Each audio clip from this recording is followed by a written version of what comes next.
Só, bem-vindos ao meu canal, estamos aqui de volta com mais um elemento da tabela periódica e o tema do vídeo de hoje é o elemento químico de número atômico 33, o arsênio. Ele está localizado no quarto período da tabela periódica e no grupo do nitrogênio, e hoje nós vamos falar principalmente sobre a história do arsênio, que é um elemento muito antigo, e também sobre as suas características físicas, os seus isótopos, a sua ocorrência e a sua produção. O arsênio é conhecido desde a antiguidade e o seu nome deriva da palavra árabe al-zarnik, que provém do persa e que significa pigmento amarelo.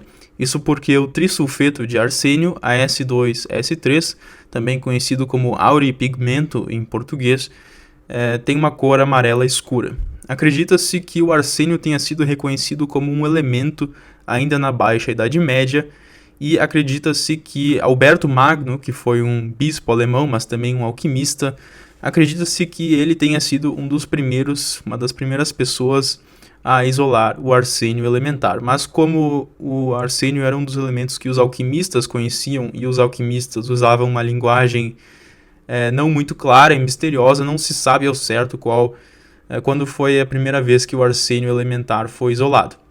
Por séculos, o arsênio foi utilizado como veneno, porque a intoxicação por arsênio não tem sintomas tão específicos assim, e ocorria frequentemente que os sintomas dessa intoxicação por arsênio eram confundidos com os sintomas da cólera.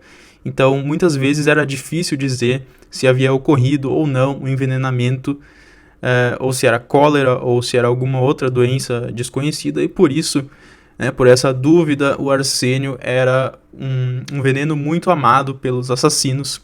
O composto que eles utilizavam era principalmente o trióxido de arsênio, As2O3.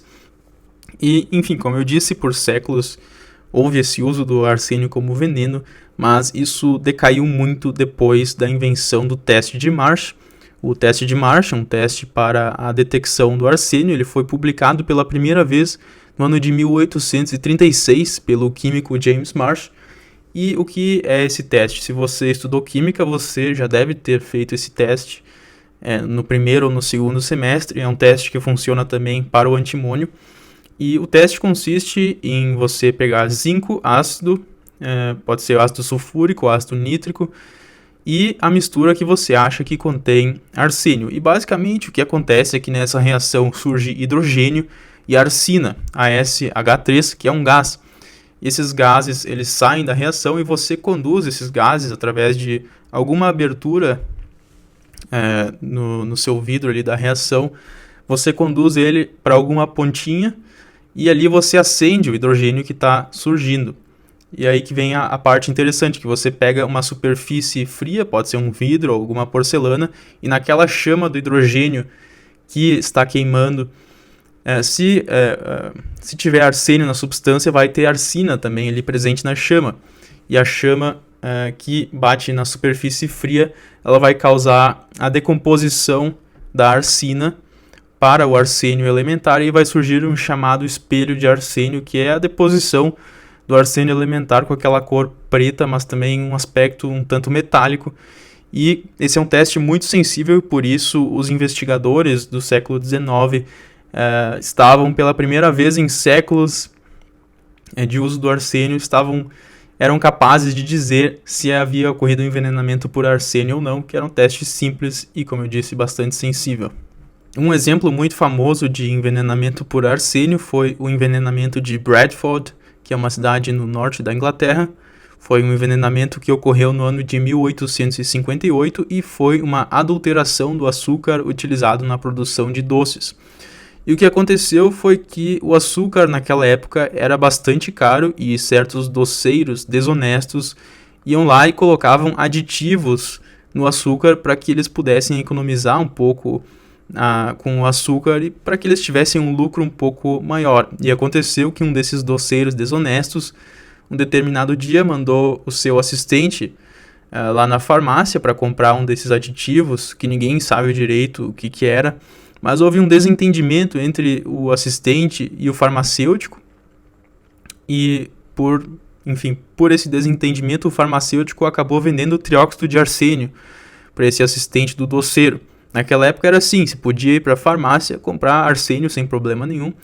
O assistente levou o trióxido de arsênio pro doceiro desonesto lá, que utilizou aquilo como aditivo na sua produção de doces, e aconteceu que os doces daquele dia tinham uma quantidade mortal de arsênio. Os doces foram vendidos normalmente, e como o trióxido de arsênio não influencia muito o gosto das coisas, as pessoas comeram os doces sem notar nada diferente. O resultado foi que ao menos 20 pessoas morreram e centenas ficaram muito doentes. Mas, por sorte, já havia o teste de Marsh naquela época e logo foi notado que era um envenenamento por arsênio, e os policiais descobriram que era tudo devido à ação daquele doceiro desonesto, e eles conseguiram fazer a sua investigação. Se tivesse ocorrido anos antes do teste de Marsh, talvez não teria sido possível comprovar o uso do arsênio ali. Apesar dessa história sombria, o arsênio também foi utilizado muito tempo como medicamento, e inclusive no início do século XX, certos compostos derivados do arsênio, como a arsfenamina, que foi um composto desenvolvido pelo vencedor do Prêmio Nobel de 1908, Prêmio Nobel da Medicina, Paul Ehrlich, alguns compostos, como essa arsfenamina, obtiveram um certo sucesso no tratamento da sífilis, pelo menos em comparação com os medicamentos até então utilizados. E é claro que depois foram descobertos medicamentos muito mais eficazes contra a sífilis, né? Por exemplo, a penicilina, mas o arsênio teve a sua participação histórica ali no combate a essa doença. E também era muito comum no século XIX, principalmente, utilizar o arsênio para fazer as chamadas tônicas, que eram basicamente bebidas, e se dizia que essas bebidas, as tônicas, eram boas para a saúde em geral, que elas curavam tudo, mas com o tempo as pessoas foram percebendo que aquilo ali fazia mais mal do que bem, e esse uso foi meio que descontinuado. Por muito tempo o arsênio também foi utilizado como pigmento. Até hoje creio que ainda são utilizados alguns pigmentos do arsênio, e historicamente um pigmento bastante significativo foi o verde Paris, que é produzido a partir do acetato de cobre e do trióxido de arsênio. E esse pigmento verde Paris, curiosamente, também foi utilizado como inseticida, que também foi um dos usos passados do arsênio. Outro pigmento historicamente significativo do arsênio foi o verde de Scheele, que foi desenvolvido pelo Scheele ainda no século XVIII. Esse pigmento era basicamente arsenito de cobre, e ele era utilizado para fazer pinturas e também para papéis de parede. E aí tem a história famosa do Napoleão, que vocês já devem ter ouvido falar, que quando acabou o impériozinho do Napoleão na Europa, ele foi mandado para Santa Helena pelos ingleses, aquela ilha no meio do nada, no Atlântico, e o quarto do Napoleão em Santa Helena, ele tinha um papel de parede verde que continha, claro, o verde de Scheele, continha arsênio, e isso pode ser muito perigoso para a saúde da pessoa que está naquele quarto, porque quando se tem muita umidade no quarto, é muito fácil que se crie ali um mofo, e os fungos que constituem esse mofo, eles podem metabolizar o arsênio que está presente no papel de parede, liberando, dependendo da rota metabólica e também do tipo de fungo, liberando arsina ou trimetilarsina, que são gases tóxicos. E se aquele quarto não é bem ventilado, isso aí pode ser muito, como eu disse, muito nocivo para a saúde da pessoa que está naquele quarto. E de fato, depois que o Napoleão morreu, foi analisado ali os seus restos mortais, e foi constatado que arsênio estava presente ali no seu corpo. É claro que não se pode dizer com certeza se o Napoleão morreu por causa disso, provavelmente não, porque ele tinha várias outras doenças, pelo que eu li, mas tem essa curiosidade que o papel de parede que contém arsênio pode ser, sim, muito tóxico para a saúde das pessoas. O arsênio é um semimetal que sublima a 615 graus Celsius em pressão normal, e ele só derrete se forem aplicadas altas pressões junto com o calor. Como se esperaria de um elemento do grupo 15, o arsênio tem mais de uma forma alotrópica. As principais são o arsênio cinza, o arsênio preto e o arsênio amarelo.